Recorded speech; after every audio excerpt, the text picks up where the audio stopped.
In this problem, we're given a quadratic equation and we are to solve it for x using the quadratic formula.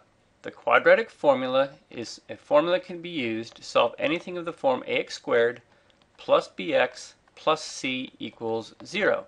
Now, if you notice, my equation is almost that form. In fact, my a is 8, my b is 6. The problem is I don't have it set equal to 0. So to get it in that form, I'm going to add 2 to both sides. And on the left-hand side, since there are no like terms, I would just copy it down 8x squared. I can't combine anything. Plus 6x and then plus 2. This was meant to be a 2 here. And on the right-hand side, of course, I would have negative 2, add 2, which would give me 0 on the right-hand side. So lining things up, I have A is 8, I have B is 6, and then my C is 2. So I would be plugging it into the quadratic formula that says that the solutions to this equation would be the opposite of B, whatever B is, change its sign. And there's two answers. One answer you get by adding, one by subtracting. And under the radical here, our radicand is always B squared minus 4AC. And all of that, notice the division bar goes all the way across, all of that's being divided by 2 times A. So just putting my numbers in, I'm going to have B is 6, so the opposite of B would be negative 6. We have plus or minus. I'd have the square root of B squared, so that would be 6 squared, minus 4 times A, which was 8, times C, which is 2. And remember, all of that is being divided by 2 times A, where my A was the number 8. So now I just have to simplify this down, and if you read the directions, leave it in exact form, and use a calculator to approximate the answer to the nearest hundredth. So it turns out that this is equal to negative 6 plus or minus.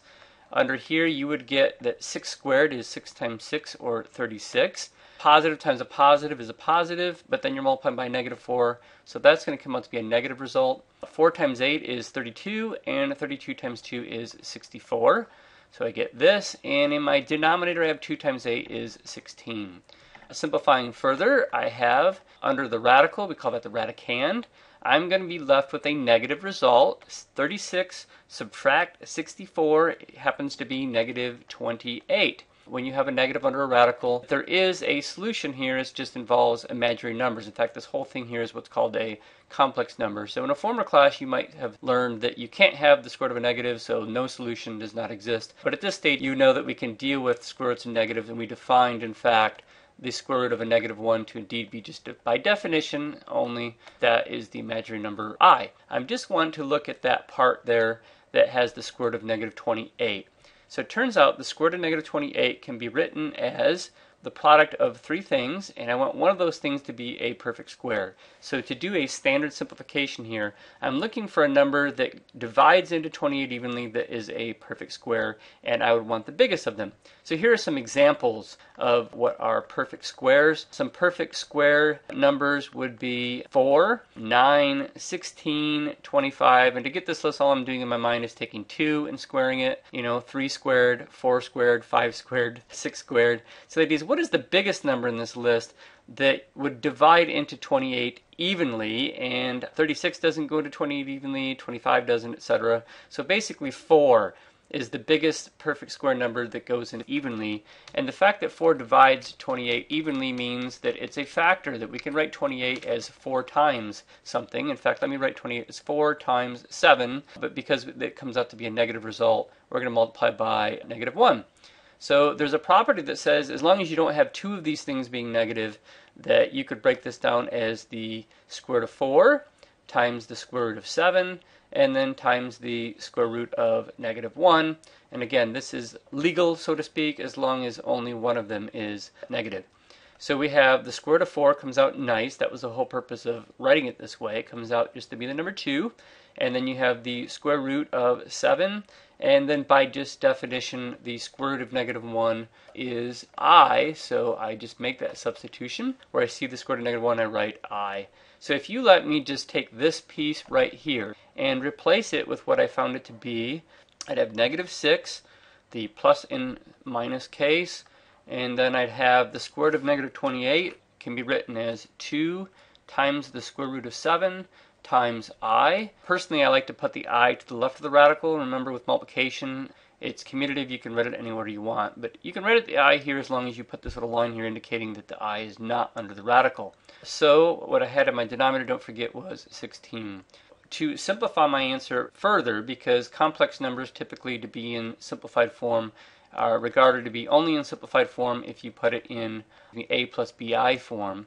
So your teacher may let you leave it like this, but ultimately you want to put it in a plus bi form. So if your teacher accepts this, fine, we're done. But what I'm going to do is split this fraction apart now and say that because this division bar goes all the way across, it means that not only is the negative 6 being divided by the 16, but also the 2 square roots of 7 times I is being divided by 16. And again, you have the plus case and you have the subtract case. So the idea here is, if you don't like that step, imagine going backwards. Imagine I gave you a fraction with common denominators and I said go this way with it. You would say, oh, well, since they have a common denominator, we could add or subtract those fractions just by adding or subtracting the numerators, and you would take these two numerators and add or subtract them. You'd get exactly this.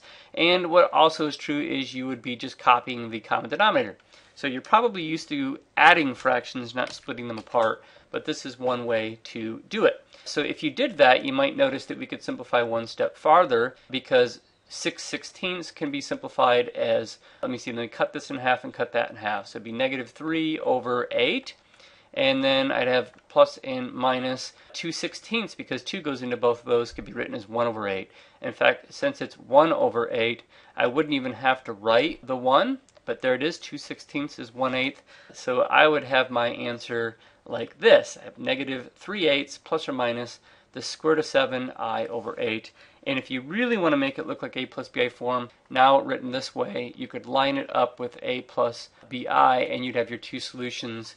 Your real part would be negative 3/8 with both answers, and with one of your answers, the imaginary part b would be positive square root of 7 over 8, and the other one would be minus square root of 7 over 8. So here's my answer. Let me box it before I forget. That is the answer in exact form with a standard simplification.